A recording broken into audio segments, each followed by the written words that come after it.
What's up, everybody? Welcome to Gojo with Mike Golick Jr. That is me. With me, as always, already making use of the sweat towel knowledge from Ross Tucker last week on this podcast, Brandon Newman. What's up, Brandon? I almost called you Brandon. Mike,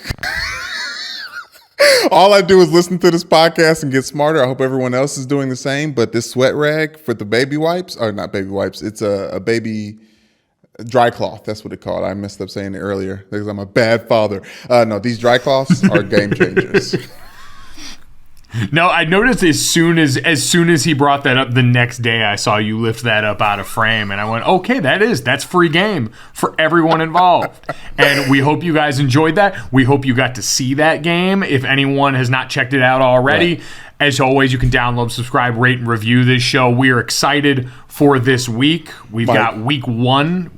You said see that game, and it's an episode, but I like that you're calling our episodes games because it's a game for us. You know what I mean? We get out there, we compete, we put our best foot forward, and then afterwards we have to look at the tape and like, damn, missed that play. I said this. Is that what I sound like? You know, all those things. Yeah, no, it's always a good note to start on off the week there because it is game week, and that's probably why I'm messed up because we know we had week 0 in college football, and Lord Jesus, we got more than we could have ever bargained for coming off of that since Nebraska decided to go and take the L in Ireland. But we've got week 1 now of college football starting in earnest. The NFL's preseason's also over, so we're in it now in this week. We're very excited about that. I'm heading to Gainesville this Friday for the Utah-Florida game. That's going to be played on Saturday, so be a little travel involved this week. I got the bobblehead night coming up at the minor league baseball game in Hartford back in Connecticut where I got to throw out a first pitch. Was warming up the arm the other day, getting that ready, Brandon. We got some great guests this week, some of our favorite guests that people may be very excited about as we get going along. We were also supposed to have Jason Fitz tonight, which, as we recorded this, he was supposed to join us, didn't because the power in his entire neighborhood went out. So now you get a Gojo and Brandon episode because, of course, that's what you want coming off the weekend, obviously. And Brandon, again, for anyone who wants to see this coming off their weekend, make sure you go and check out the DraftKings YouTube page. Check out the Gojo with Mike Golick Jr. playlist. All our videos and episodes are up there. There's short clips. There's whole episodes. We've done a bunch of 2-part episodes lately. All of those are posted up there. So head over there, check it out. You can see our bright, shining faces, which for me this week will be in a bunch of hotel rooms. Speaking of the hotel rooms, Mike, I actually had something planned to speak to you about right off the top. I butchered that and ended up talking about baby cloths and dry cloths and whatnot. But how is it to be back on the East Coast right now? I know you travel a lot, but I think you had a pretty long stint in La La Land before traveling just recently.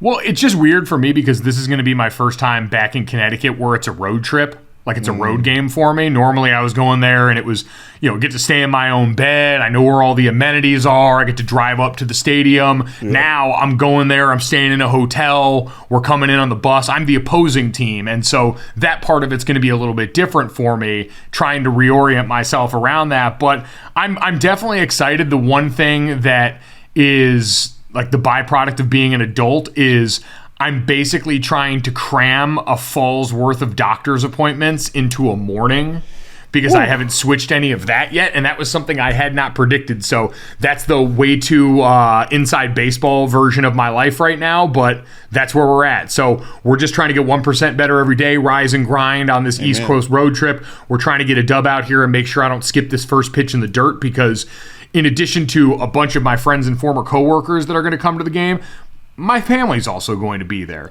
And the last thing I got to meet my nephew Jackson this week. Pumped about that. He's doing awesome at being a baby. He's having a real good time being a baby.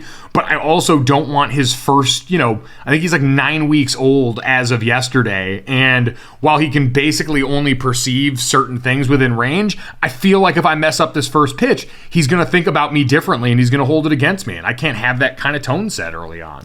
Yeah, you know what it is, Mike? It's nature versus nurture, right? I think it will be not Jackson specifically, but your brother and your sister-in-law, Jake and Jenny, who will inadvertently give Jackson the feeling that like this guy, like your uncle Mike, like this guy, he didn't do well in that first pitch. Even if you mess this pitch up, I think your success and your rise to fame, you'll have another pitch in the works in the future, and then Jackson will get to see that one and kind of erase all of that inadvertent stuff that gets pushed into his head.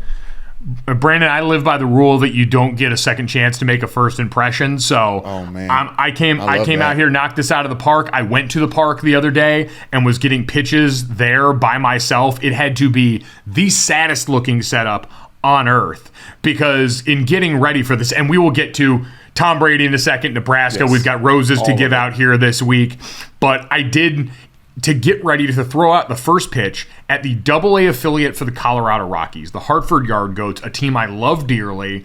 But again, this isn't Mina Kimes throwing out the first pitch at the Seattle Mariners. It might be even more important for that, because the Yard Goats have been voted the top AA ballpark in America 3 years in a row. So this is serious shit. And so to get ready for it, I went to Dick's Sporting Goods, bought 2 baseballs, went to a park near my house. The baseball field portion of this was locked because apparently it's where the high school practices over there. And then I had to go along the side of the fence, set a target up on the side of the fence, march off the distance on my own, and then just throw 2 baseballs at it and then go back and retrieve them. There was a small family there that was playing with their young son. They were teaching him the beginning portions of baseball, and at one point the dad looked over at me, and I can't imagine what was going through his head other than what a fucking loser this guy is. I'm sorry to agree with that, father. Not because you actually are a loser or an effing loser. It's just like, I know that walk you have after your first idea is throttled. Like when you,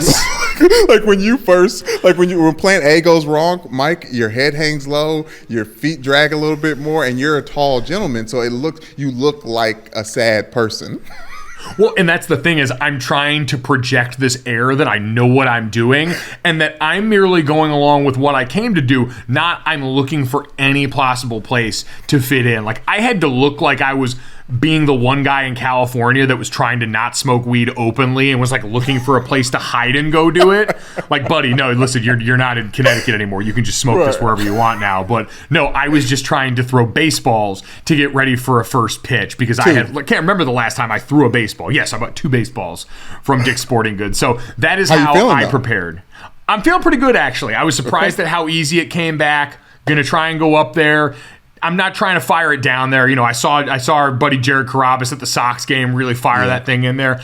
I'm not trying to howitzer this thing in there at all, but give it enough pace to where I'm not thinking about placing it. I just want to go out there, know what I'm doing, let the body mechanics take over, and let it fly. Mike, what do you mean it came back? And then we will get to all the topical news of the sorts, but what do you mean it came back? What's your history of pitching? I'm just saying the ability to throw a baseball. Like, I had not physically thrown a baseball in, you could name a number of years, and I believe a pretty wide range. Yeah, and those things are hard and fast, and they travel. I mean, yeah. I understand your hesitance. It's much like in the 40-Year-Old Virgin. Is it true that if you don't use it, you lose it? And in this case, and in that case, the answer is no. And is that a real question? Brandon, speaking of someone who didn't lose it over this weekend, yes, Tom Brady back in action for the Tampa Bay Buccaneers. He played in the final preseason game.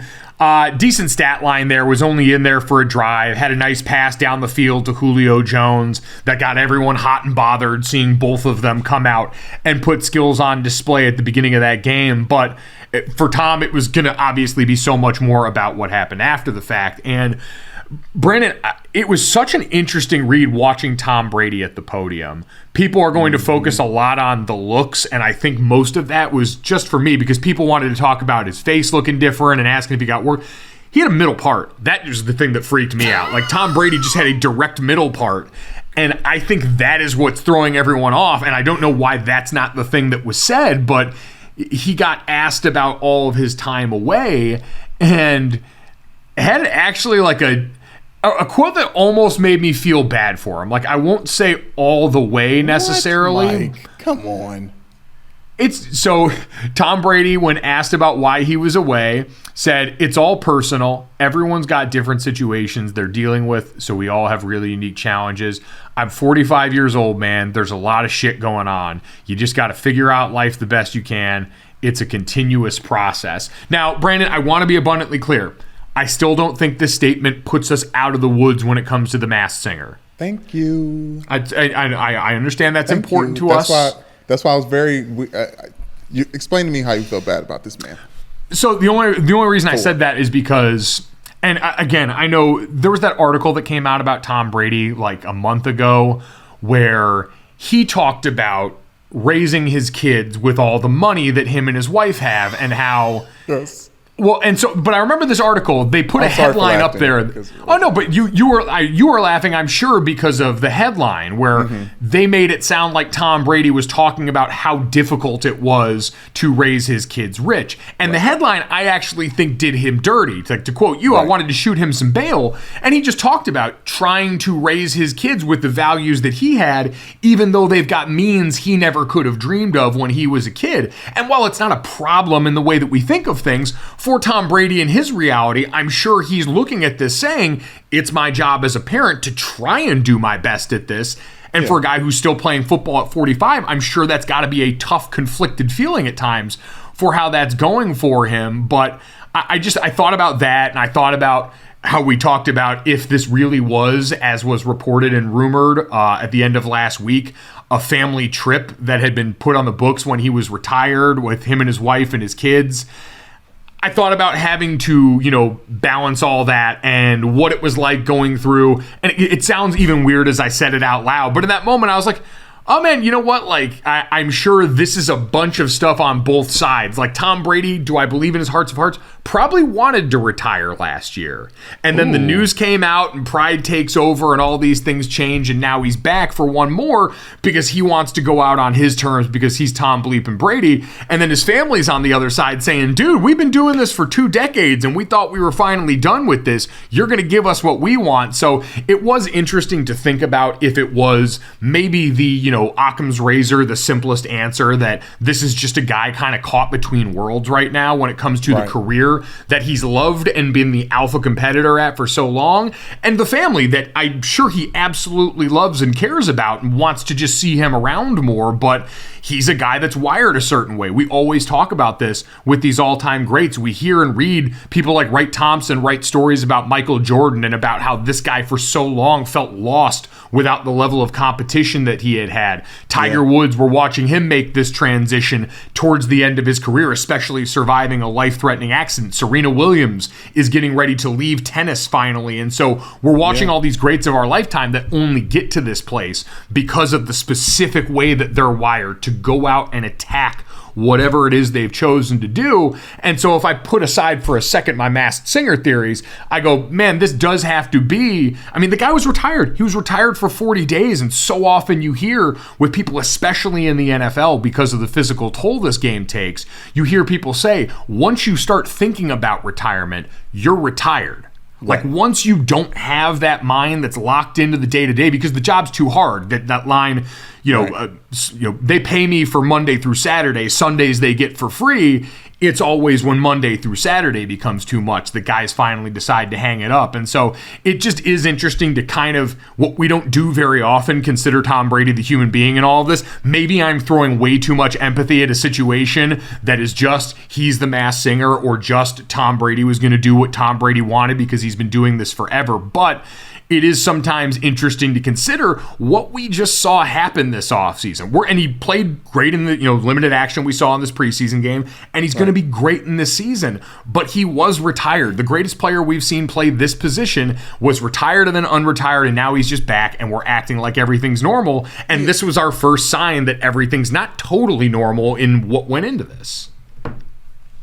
Okay, yes, I hear you, but also, I think I feel more for his teammates than I feel for him, right? Like, because I saw a blurb on YouTube, Ross Tucker talking about playing for Tom Brady, right? And he said the motivation for playing with Tom Brady and being perfect and being accountable is it's not getting yelled at by Bill Belichick. It's not being the person that lets Tom down, because his level of commitment forces you to raise your level of focus and laser and tight and get locked in onto the thing. Quick side note: the Ravens in their preseason winning streak is just, in my opinion, a result of how much the players are locked in. And that's the Jim Harbaugh thing, right? They're just locked in to the game in a different way than the rest of those players are. They're maybe thinking about their jobs versus thinking about the game and the win and everyone working in tandem, right? So for Tom Brady and his teammates, I bet it's probably weird for these guys to experience a different version of him around the locker room. Someone who is caught between worlds. Someone who has 1 foot in, 1 foot out. And for that, I feel like you're going to run into – I don't want to be predictive about what the season holds because Tom Brady's Tom Brady and the NFC is the NFC compared to what the AFC is, right, when it comes to strength and power, like all the quarterbacks and things like that. So I think that you're right to be empathetic or sympathetic, but I think it's for the wrong person because his team is learning how to work around this new version of Tom Brady. And I'm sure him with the middle part, even though he knows Kim Kardashian said it's side part now, that he's kind of weird. Like he's out there with a freaking huge hoodie on. Like it just seems like Tom Brady is in a sense of in a time where he has to rebrand because he actually is a different version of himself than he's ever been. Yeah, and that's not to say, like, I don't believe Tom Brady's working less hard. I don't believe that stuff on the day-to-day has changed. Like, he's got a routine, but you're right, it's important, especially with a lot of new guys in the building and a lot of new people that are going to be expected to step up because of injury and guys they lost to retirement.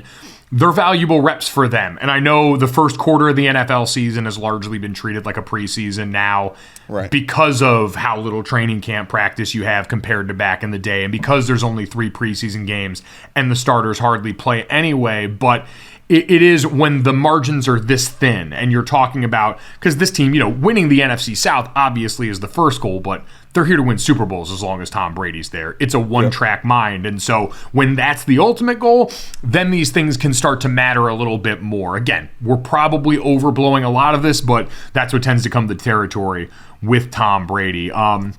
Brandon, we'll get to giving out some Monday roses here in a second, but while we're talking NFL, it's probably worth updating everyone on the situation surrounding former Bills punter Matt Araiza and the news that happened over the weekend.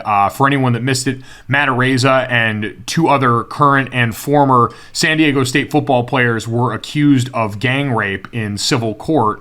They're still waiting to see if criminal charges are going to be filed. But with all of that in mind, the Buffalo Bills announced over the weekend that they would be releasing punter Matt Araiza. Brandon Beane, their GM, came out and said, with the serious nature and allegations, we don't have the means to put all these facts together. There's multiple versions of what happened, and Sean McDermott's a football coach.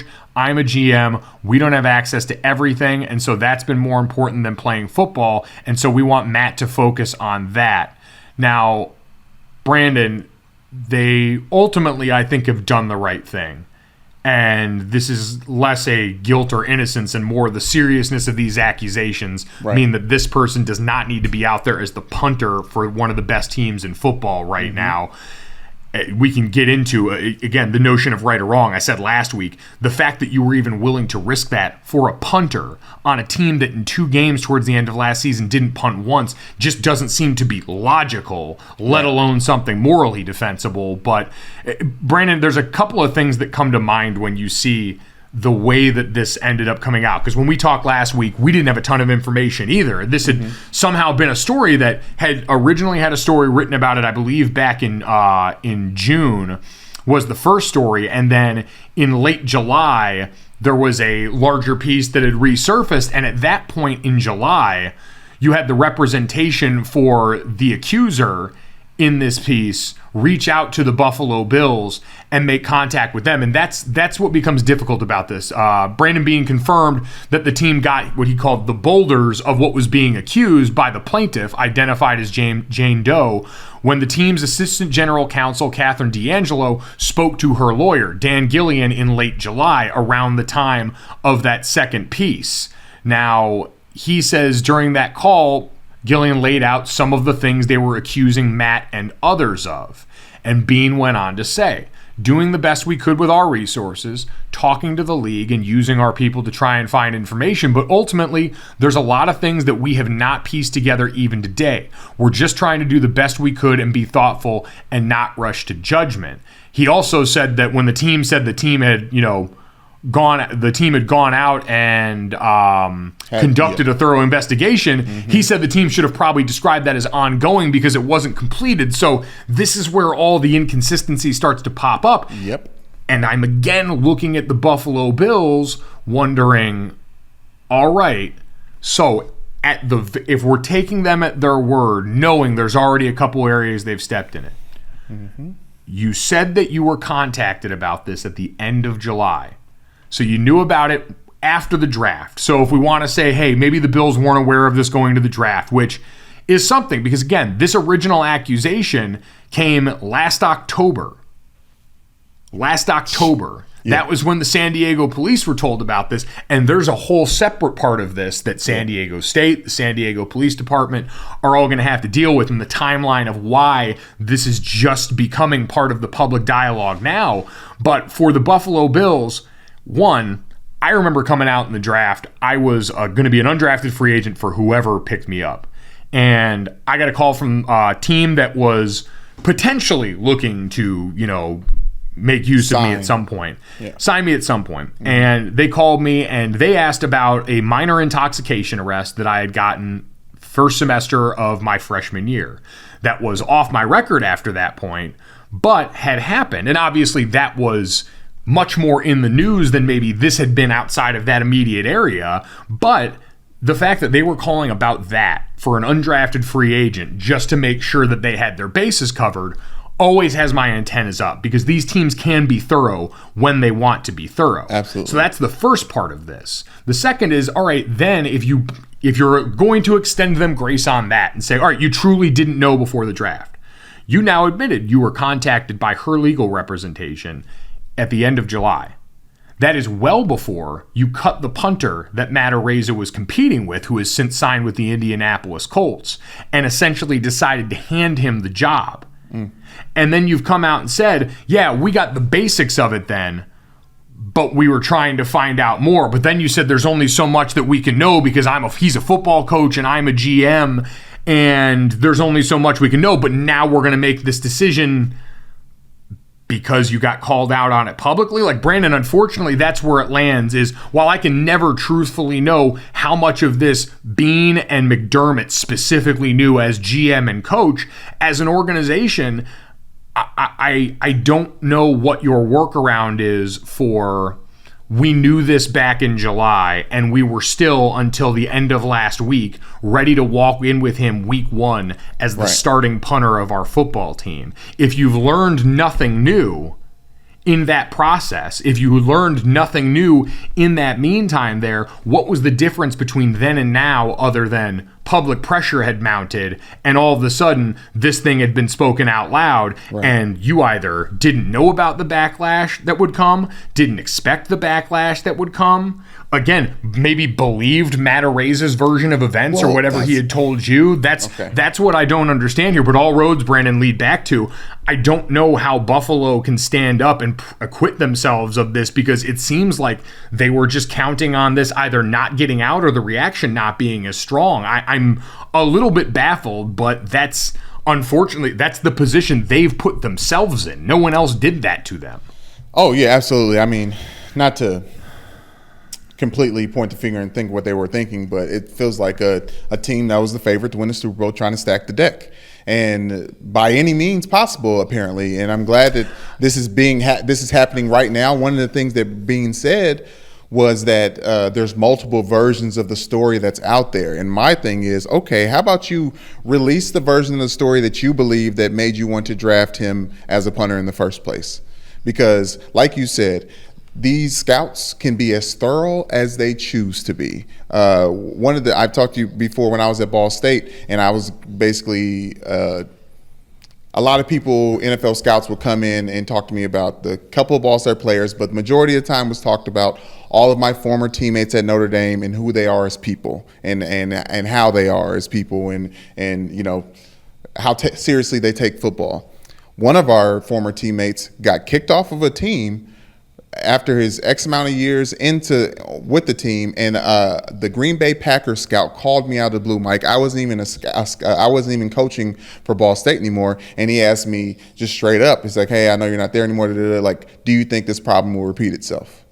And I gave him a clear answer. This is 4 or 5 years removed from this player being drafted, and it's the Green Bay Packers. So that's just an example of how thorough they can be when they choose to be. I just am, like you said, sickened, and it's very unfortunate that this team that has gotten a lot of good press and a lot of good run, has the best quarterback in the NFL, arguably one of the best coaches in the NFL, arguably, could make a mistake like this, or not a mistake, could be so can make a decision careless. like this. I think they made this decision, and I guess that's what's baffling. Is you're right. If we believe the best version of the Bills, it's always a reminder. I think there's a lot of good people in the NFL, but I think when the goal is winning at all costs, like you said, on the surface, it sounds completely ridiculous to say that a team that, again, is so good it rarely makes use of a punter would feel the need to go out here and try and potentially sell their reputation off for someone at that position that's so comparatively less important to what happens on field. And again, it shouldn't be right if anyone had done this. Full stop. That's the morality part of it. This is just another side of it that I look at and am baffled that this organization would take a chance like that when, again, they said they were contacted. They said they had a difficult time learning and finding any more information, but they had been efforting that.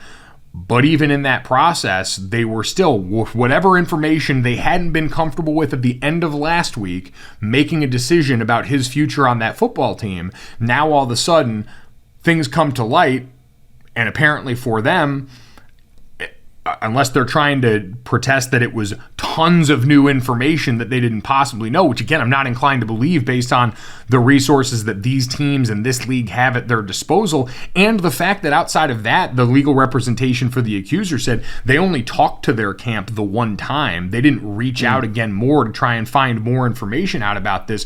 None of it lends itself well.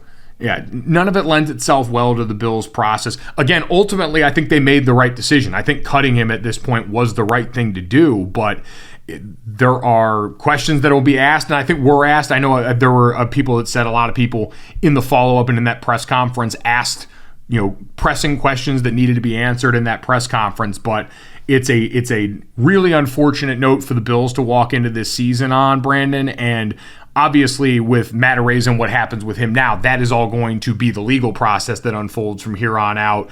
And, for the accuser, if the truth behind these statements is what was said, then I hope there is justice served for the person involved who's been affected most by all of this.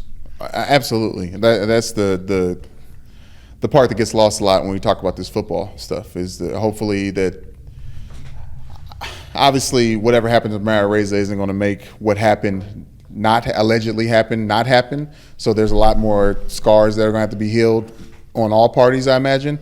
But from a football standpoint, it did mention the fact that Matt Araiza was not entitled and would not get any of his salary that he was set to get, but he does retain his $215,000 signing bonus.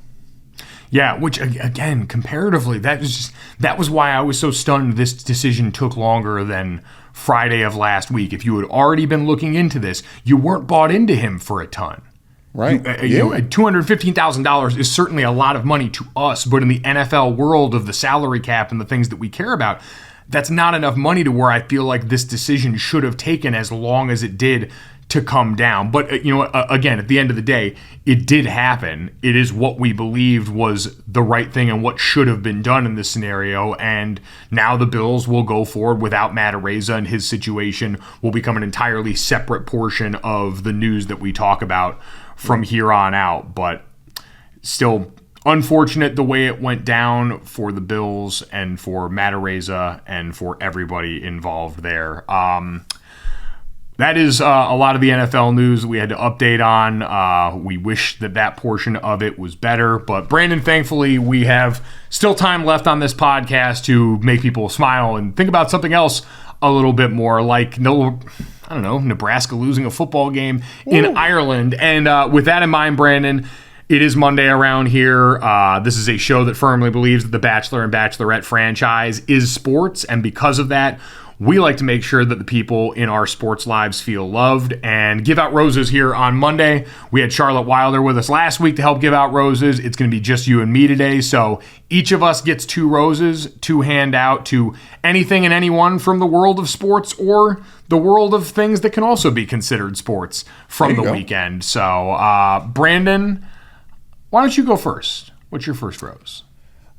Okay, well, I'll give you choose your own adventures for all our 90s babies out there, 80s babies as well. Shouts out to you, Mike, 89. Would you like cultural or sports first for my roses? Give me sports first. All right, I would love to. I like how Charlotte did this, so I'm gonna start implementing it. Yeah, that is true. I should come in like Jesse Palmer and be like, Brandon, when you're ready, these are the final 2 roses. Trent Jordan Watt, will you accept this rose? Baby, it's TJ Watt time, okay? Now, obviously, he won Defensive Player of the Year, and obviously he's a Steeler, so he's one of my rivals, me being a Ravens fan. But I had this take for a long time, and I think it's finally time to bring it to this program. A lot of people have tried to talk me off of this, Mike, for many years. Since TJ Watt was drafted from Wisconsin, I deemed and demanded and stood firm that he would be, at the end of the day, the best Watt brother in the NFL. The best Watt brother that the NFL has ever seen. And J.J. Watt, what's his name? Justin James. Justin James did a great job. He's done a great job. He's beautiful. He was the star of Hard Knocks in that terrible season with the Texans. And all those things led me to say, like, I respect him. I understand what he did was crazy. But I do think not only that sibling rivalry, but that durability, remember he was working out in the backyard with COVID and he came right back the next game and had like 2 or 3 sacks. I mean, he hasn't played much in this preseason, and one of the things he did was sack another quarterback. All I'm saying is I think TJ Watt is just as much of a problem as he was last year. He's going to be that same amount of problem this year, and I want him to follow into next week with me. So TJ Watt, we accept this rose, and also shout out Mr. Trubisky, who made sure Kenny Pickett is going to be sitting on the bench until around week 4, and my prediction will come true. A lot of Steelers for me with these roses. Yeah, well, and I mean for TJ Watt too, gave everyone the scare. Left their last preseason game with a knee injury that Mike Tomlin said isn't considered serious. It was him and Deontay Johnson, their wide receiver, that went down awkwardly after catching a pass in that game. So Tomlin confirmed the injuries aren't concerning to serious. More serious one for them was suffered by veteran safety DeMonte Casey. But Brandon, you're absolutely right. TJ Watt also has the distinction of one of the more football guy moments in recent memory where he basically went up, told his agents he was done with the contract negotiations before his deal, walked into the office, signed the deal, and then went to lift weights or go out to practice or something extremely Wattian like that. So absolutely plenty of love for J.J. Watt here. Everything you described. TJ Watt. Old habits die. Old habits die. Not hate, but listen, J.J. Watt's been complicated for a lot of people over the years, but T.J. Watt, much simpler, and I think for a long time was really, really underrated and slept on for some reason, despite playing a legacy position in a defense like the Pittsburgh Steelers that's produced nothing but studs at those outside linebacker spots in my lifetime. So go figure. Love for T.J. Watt there. Respect for that first rose, Brandon. For my first rose...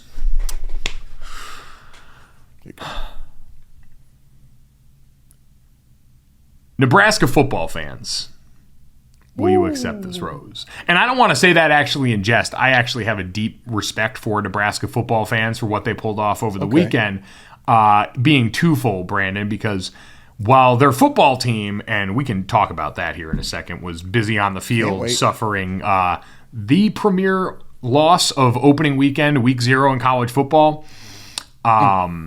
their fans in the stands were getting busy. So Aliva Stadium over there is a soccer stadium and where the rugby team practices over in Ireland. And that stadium, I believe, is one of those cashless stadiums. So it's all, credit card machines, touchless pay, post-COVID world type thing. During the course of that game, progressive. you know what? It's a new approach.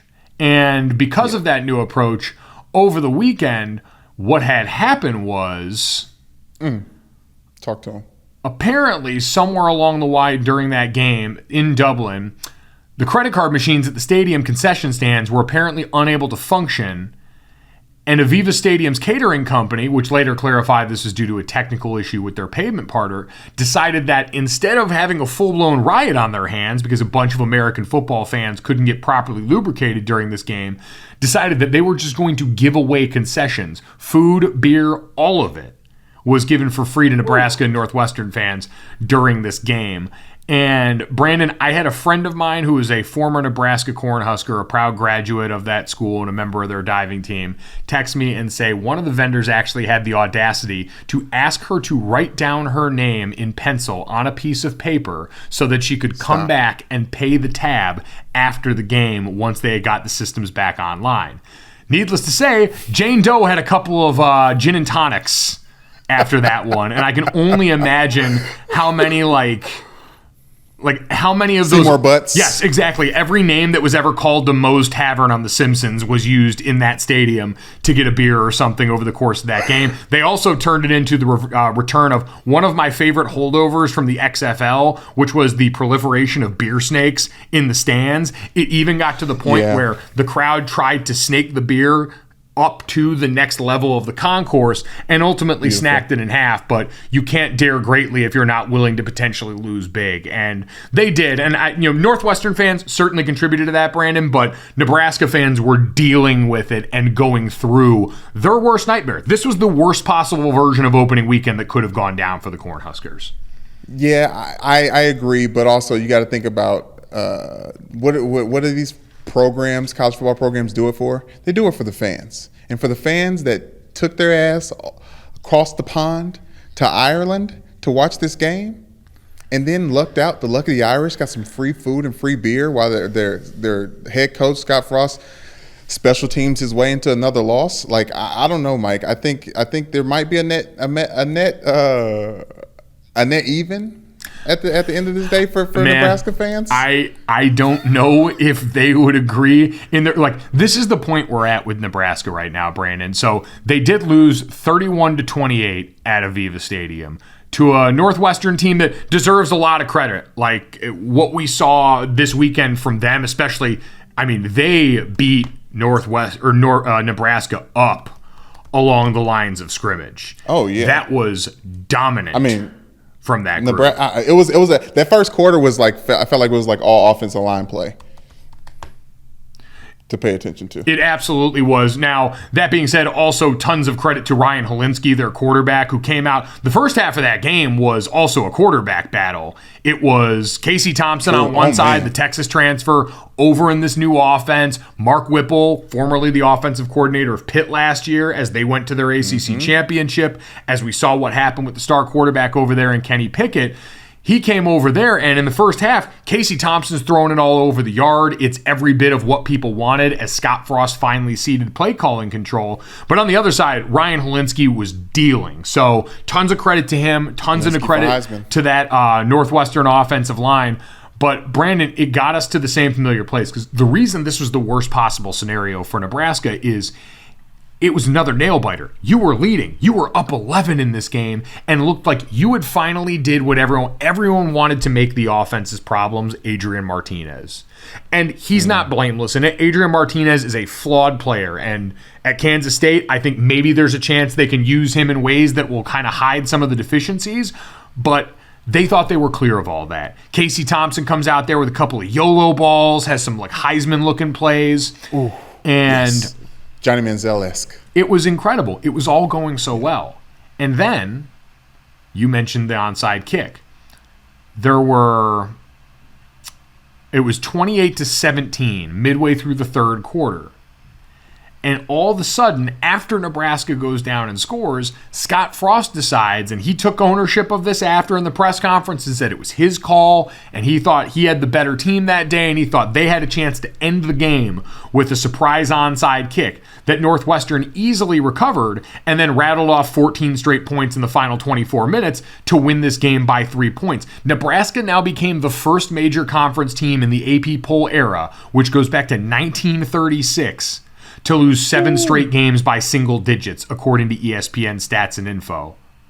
And for what it's worth, according to ESPN Stats and Info, only 2 teams in FBS football leading by 10 or more in the second half attempted an onside kick last season. So this is not like I am the biggest proponent of aggressive football there is, Brandon, and I was sitting there with my mouth wide open. Because once you saw that happen, we talked to Tom Fornelli on this podcast, and what did he say? Nebraska can't get out of its own way when it comes to these things. And I don't know if this was Scott Frost with more time on the sideline because he's not calling plays this year on offense, trying to think about everything else. He's got more time to think about everything else and overthinks this, because that seems like something you do when you're pressing, Brandon. It seems like something you're doing when you're a head coach that took a pay cut this offseason, that understands that the fire is growing around a place that you love so much. Like, I can't imagine this happening at my alma mater. It's got to be, like, on a human level, very unnerving, but this is not the move of someone who I think is not feeling the heat from all sides right now. Well, I think it is the move of someone who is feeling the heat, because obviously he gave up play calling abilities on offense, but you know that whole ego thing, Mike. Maybe he didn't have his ayahuasca tea like he was supposed to, but head coaches want to have their fingerprints on the game, right? They want to be able to look back at the film and say, oh yeah, I made this decision. This did this did that. And it looks like he's having some issues letting go. So he's like, what can I affect? You know what? Special teams. Let's go out there, guys. We got the momentum.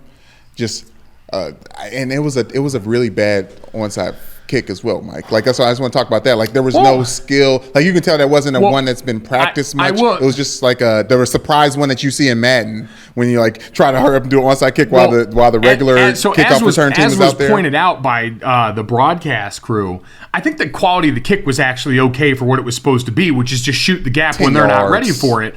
But you kicked it right at a captain on their team who was also a running back.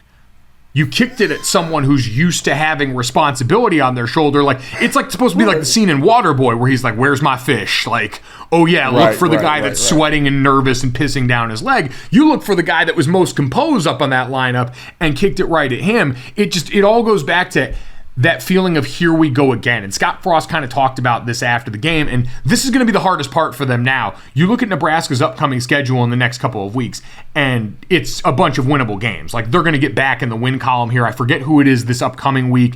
It's Georgia Southern the weekend after that. You know, in fact, let me pull Nebraska's schedule up quick.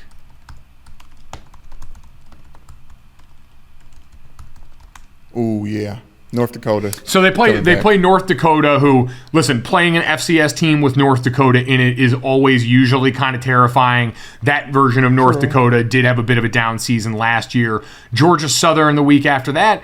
And then coming up before your bye week, September 17th, you got Oklahoma.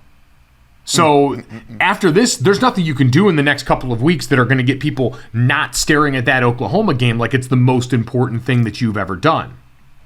Well, also, I think there's going to be a reality to, you said it's not a net zero for the Nebraska fans. I think looking at this schedule, Mike, they're going to look back at this Northwestern game and think it was the worst thing they ever done. After the Oklahoma game, they got IU and then Rutgers, so they got a chance to kind of bounce back, but they needed that win. I mean, like, obviously all of us do, all the college football teams need it, but this Nebraska, Big Ten, unranked. Well, and Brandon, it's just one of those things that it becomes really hard now for, like you said, now that that's poisoned the well. Yes, no amount of good after that, especially if you lose to one of your oldest rivals, is really going to be able to undo that. And as a player on that team, that feeling of, oh, here we go again, is really hard to shake. They said 7 single score games in a row. 7 games by single digits they have lost in a row. When we were at Notre Dame during Coach Weiss's last year, so you and I came in under Charlie Weiss, finished with the last few years under Brian Kelly.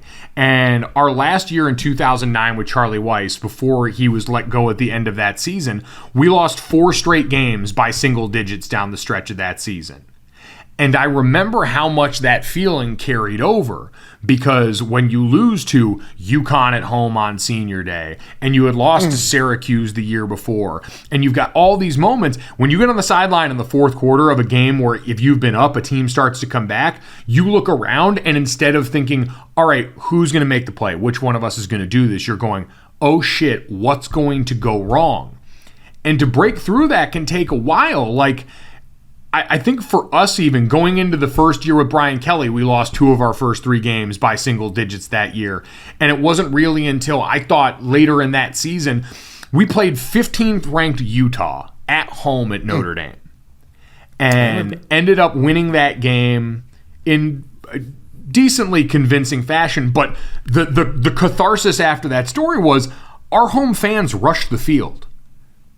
And everyone from the outside did the thing. Like, nothing, I say this as a now decently long-time member of the national media, we love nothing more than deciding which places could and should and who shouldn't or wouldn't rush the field after a game based on the pedigree of their program.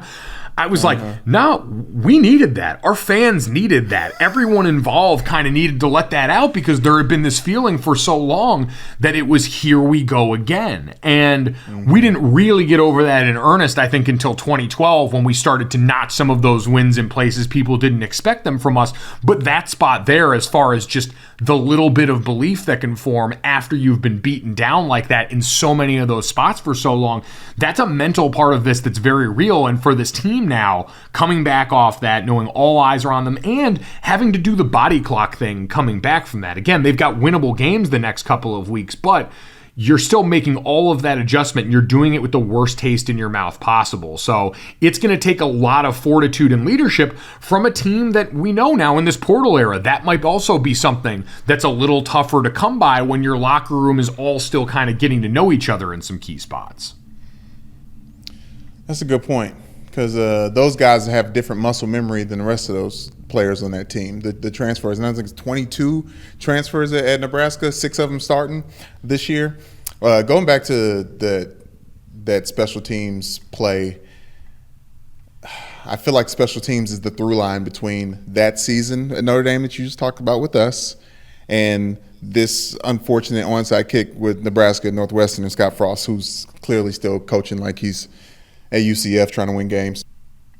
So what happened was, I don't know if you remember, Mike, Utah was winning. They were coming towards touchdown Jesus. They were punting towards touchdown Jesus. I don't know, like towards our home field, like where we come out of the tunnel. And Coach Elston was the special teams coordinator at that point in time. Dialed up a punt block where Robert Blanton came out as a gunner and rushed the punter.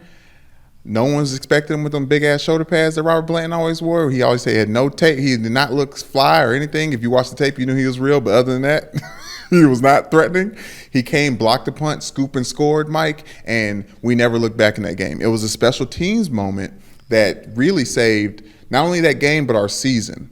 And with that, I think there may be something to that for Scott Frost in Nebraska, with him knowing that his job is on the line essentially going into this season, and him trying to make a splash on special teams. I would say this, a lot more head coaching jobs, or our jobs in particular, are won and lost in special teams. And I don't know how Scott Frost and them come back from this. I hope they can, but I know a special teams moment saved our season, so I know how a special teams moment can end one, even in week 0. Well, and I still have to go back and rewatch that game, but you just look there, and all the areas we expected them from last year to have some presence, we had heard all about, while it was maybe a little more unproven, the depth that they had in the outside. Like, defensively, they weren't getting the kind of pressure that we expected on Northwestern's offensive line. Offensively, they were getting pushed back off the ball and the edges were leaking. So there are football things that are wrong there that I think as the competition goes up over the course of this season that are going to be troublesome there. But Brandon, that was a really long rose that we gave out, but Nebraska football gave us a lot to talk about in week 0. So Brandon. We're still giving out roses. Yes, your second rose, please. Brandon, this is the final rose of the evening when you're ready. Jesse, I'm going to be quick. No. JID, will you accept this rose? Now, you may know who JID is, often known as Jid as well. His real name is Destin Choice Route, right? This is for all the Atlanta football fans following things. But anyways, JID is a rapper from Atlanta, Stone Mountain to be specific. Shout out to Jamoris Slaughter from Stone Mountain, Georgia. One of our teammates, a safety there. I'm sure real Irish fans remember him. But this rapper, JID, he's our age, Mike, like on the nose. Born on Halloween, 1989. He signed with Dreamville, right? He is one of the J. Cole descendants, if you will, and his first album, or his second album came out. No, it's his first album. It's called The Never Story, back when I was out in LA, 2017. When I heard him for the first time, I was telling everyone about him. I was like, this guy's like Andre 3000 mixed with, I don't even know at the time. It really just sounded like a younger version of Andre 3000. And he just put out his new album, or the third album, The Forever Story. Bunch of features on it, really amazing. But I heard him on a radio interview talking about his history and how he got to rap. He was rapping. He was great at football in high school. Went to Hampton, right, the HBCU, and was starting at cornerback there as a freshman. And at that point in time, he was still dabbling in music. Now, another Dreamville J. Cole signed is Earth Gang, and he was traveling around with them doing stuff, and he was talking about football, and he was like, hey, man, you're really good at this rapping stuff. Like, you should get serious with it. He's like, no, I'm a football player, you know. And they laughed at him and said, you ain't getting no taller.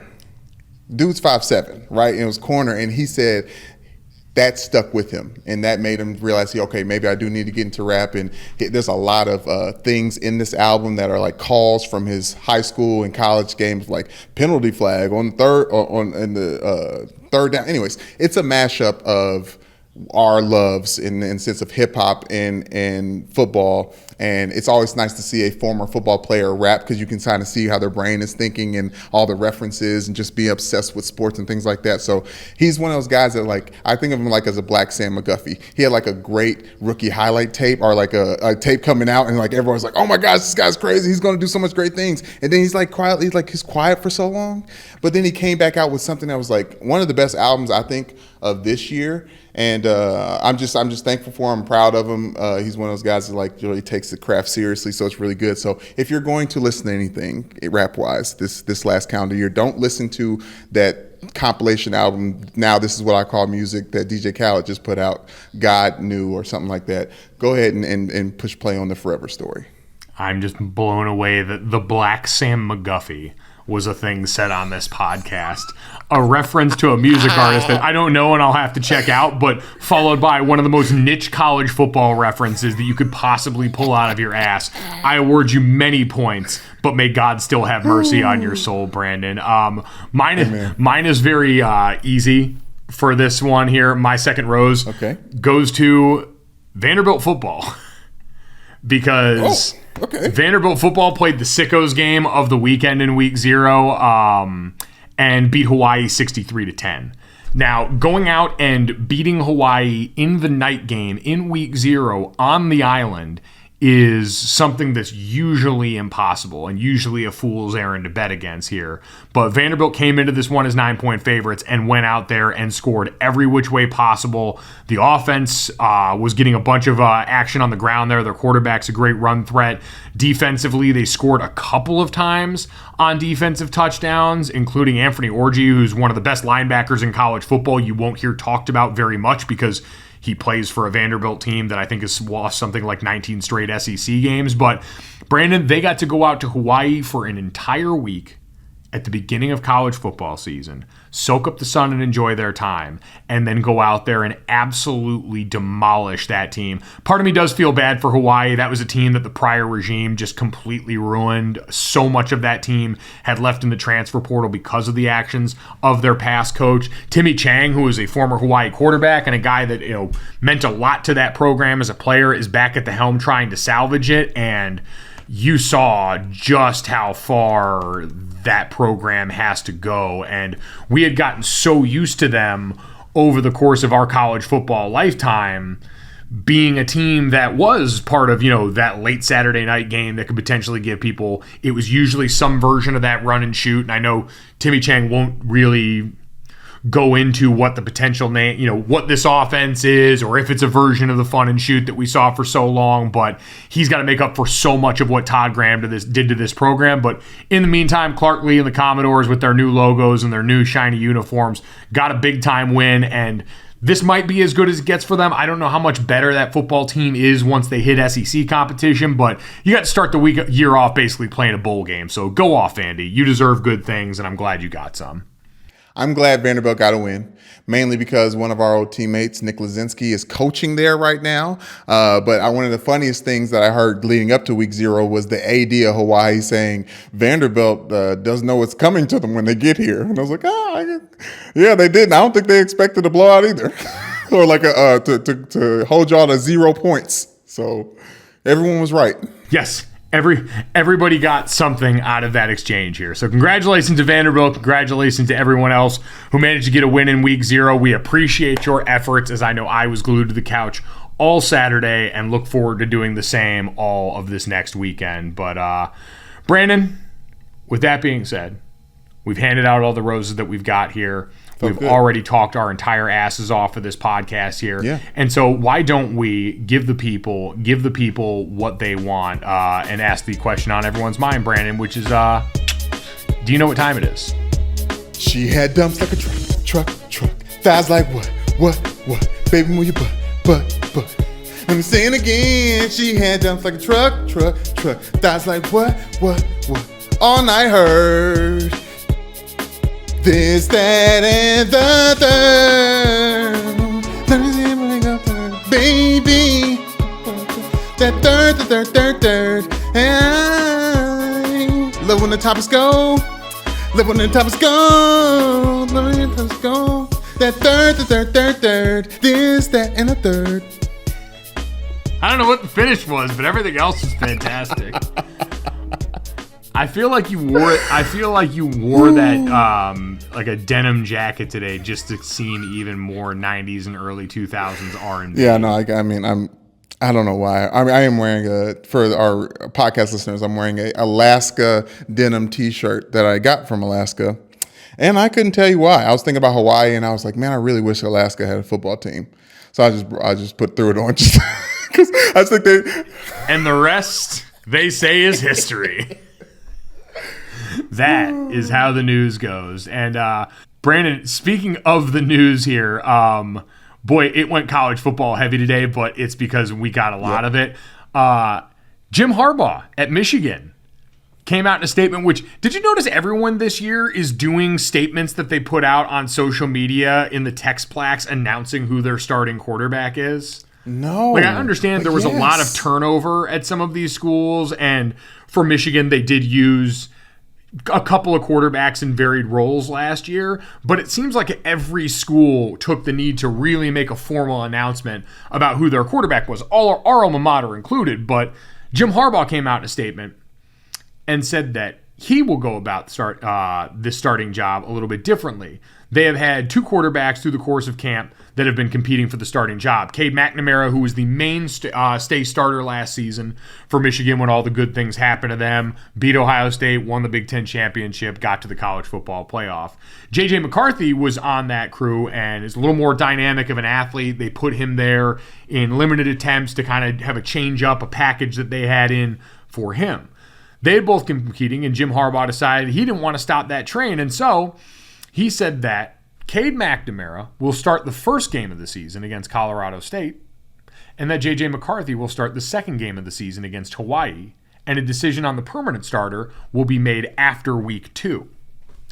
Brandon, all I got to say about this is I don't ever want to hear about Notre Dame's schedule again. Ooh. I don't ever want to hear about Notre Dame's strength of schedule not being up to par with people because they're not in a conference. Because Jim Harbaugh, and listen, I can't blame him. Like, if he's looking to gather information and make the best of his football team, part of the reason so many people think Michigan could still be a playoff contender this year is because their schedule got much easier this year. I think they're down in the 30s as far as strength of schedule is, so it's not a total walk in the park, but relative to what they went through last year, bit of a different ballgame. He looked at their first 2 games and said, we are going to turn these into glorified scrimmages. And we believe that we have the opportunity to go out here and learn what we want to before we have to start playing our Big Ten schedule. Because again, after that, they play UConn coming to them, who UConn hung tough at the beginning. The Jim Mora era gets started. They were playing Utah State, and it looked close for a lot longer than most people would have suspected. Like, I watched that UConn program, and it was really good growing up in Connecticut. I hope that they get good things going back there. They got Maryland after that, so that's an offense you're going to have to contend with more.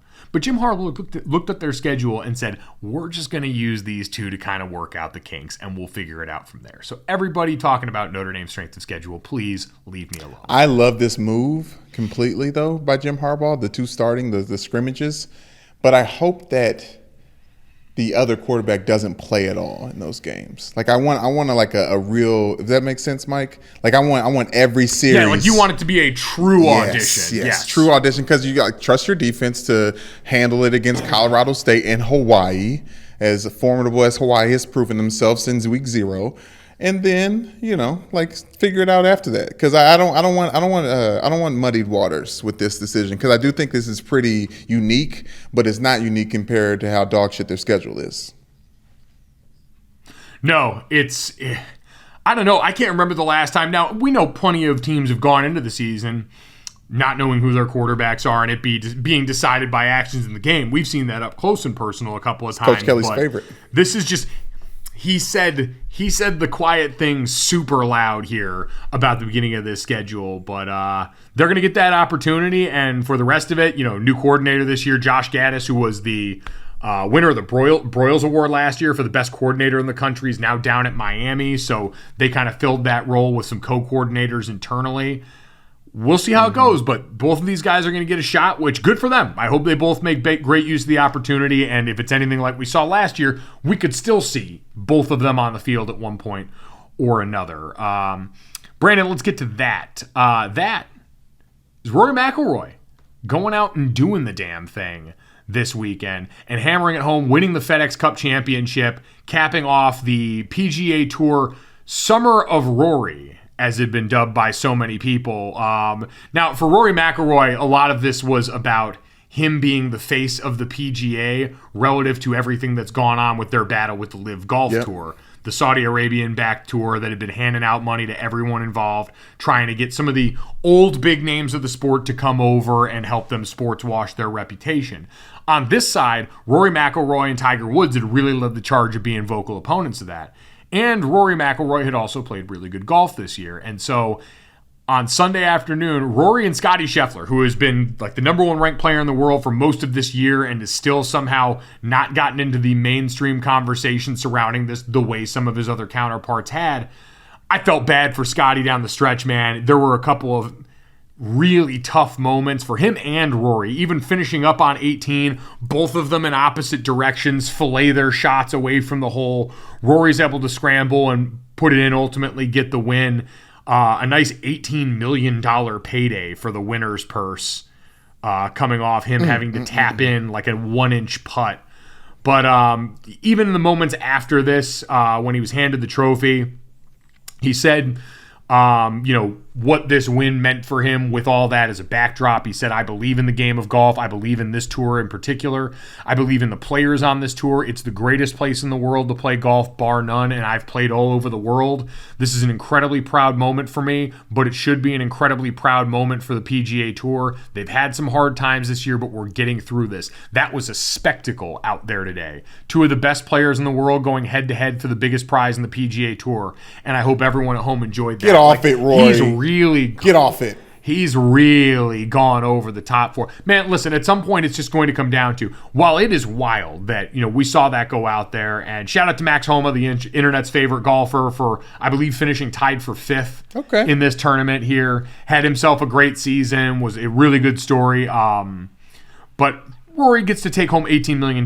Nothing to shake a stick at. But we know that's what this is all about. And ultimately, I think what's just going to end up happening is the PGA is going to loosen the purse strings on some of these. We're going to see those dollar amounts up to even more, because while we've heard a lot of rumblings that after this PGA Championship and the tour season we're done for this year, we could start to see some of these live golf signings that people have been talking about, potentially happening, all of a sudden start to happen pretty closely.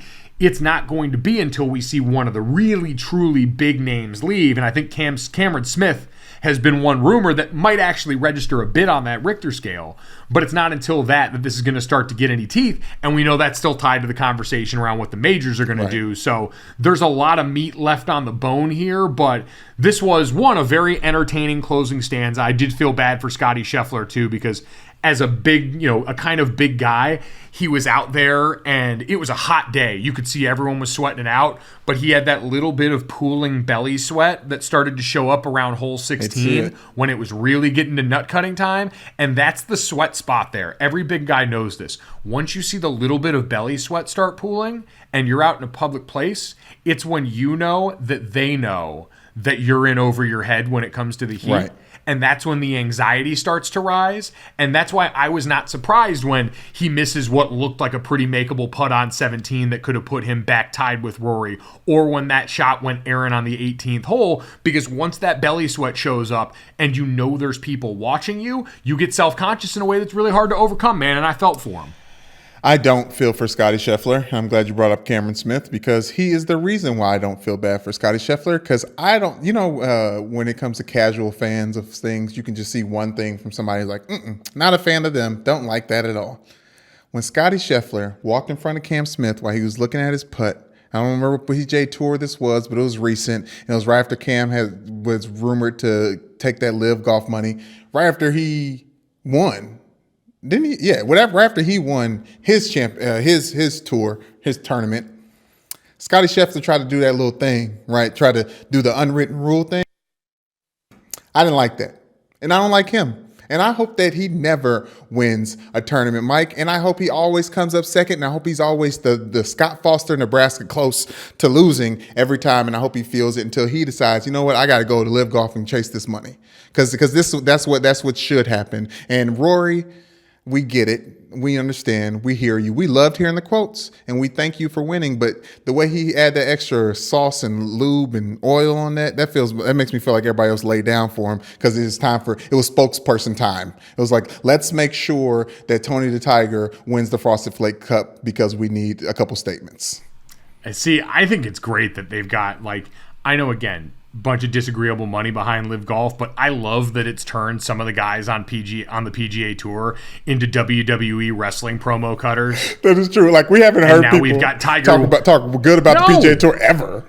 Well, and just we haven't heard a lot of these guys talk all of that much. We went through a while where Rory and these young golfers kind of had that rat pack of dudes that was going on vacations together. I think Rory was part of that group. Again, I'm going to lump him in because he was one of the young good guys for that long time. That was all the young good ones at one time. But no, just hearing them out here and seeing something rise up in them that feels like animosity in a sport where there usually isn't a ton of that. I also appreciate that you tried to make a Nebraska reference and ended up having them coached by NBA referee Scott Foster, which I didn't say Scott Frost. No, it was Scott Foster. So if Chris Foster. Paul is playing quarterback for the opposing team, now we've got the real matchup that everyone's looking for.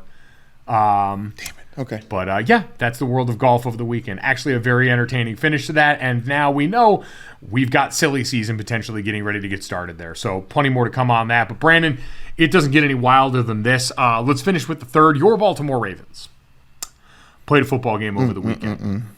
And in that game, at halftime, there was a mascot versus teenagers football game that went on. And in that mascot versus teenagers football game, one young person came off the blind side, lined up Baltimore Ravens mascot, and at that time quarterback for the mascot team, Poe.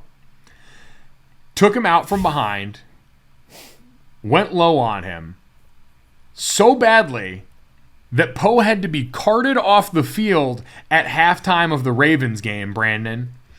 It was one of the more insane things I had ever seen. The start of the second half was delayed by about a minute because they had to get the cart out there. And John Harbaugh, the head coach for the Baltimore Ravens, actually walked onto the field to check on Poe, who was down for nearly 5 minutes because no one was sure if it was serious or not. And no one was sure if this was a mascot being a funny mascot or if he was actually hurt. And instead, this mascot that had to remain in character with the headpiece on as they were getting helped up onto the cart at halftime of this game. It was, Brandon, for everyone that thinks that the NFL, as far as like a normal business, is a cutthroat league, you had a mascot go down and get carted off at halftime. And then had that same mascot outfit trot its way out in the third quarter. I didn't even know they had a designated survivor backup mascot just on standby in there, because there is no damn way the mascot that we saw get taken out on that field walk back out just like everything was cool. If anyone out there listening knows anything about who the backup mascot was that day for the Baltimore Ravens, I want to meet the guy and find out if this is standard protocol across the league. And I want to offer up some well wishes to whoever was inside the Ravens costume that got injured, because I hope they're okay. We're all sitting here waiting like in Braveheart, like hold, trying to get jokes off and not wanting to because someone's actually hurt here. But Brandon, this was the most insane thing I saw over a wild weekend. Yeah, I mean, talk about getting jokes off, and it's really not worth the time for people to really try to do it. But we are hoping that Edgar Allan in there under the Poe outfit is okay. And obviously, they have backup mascots outfits.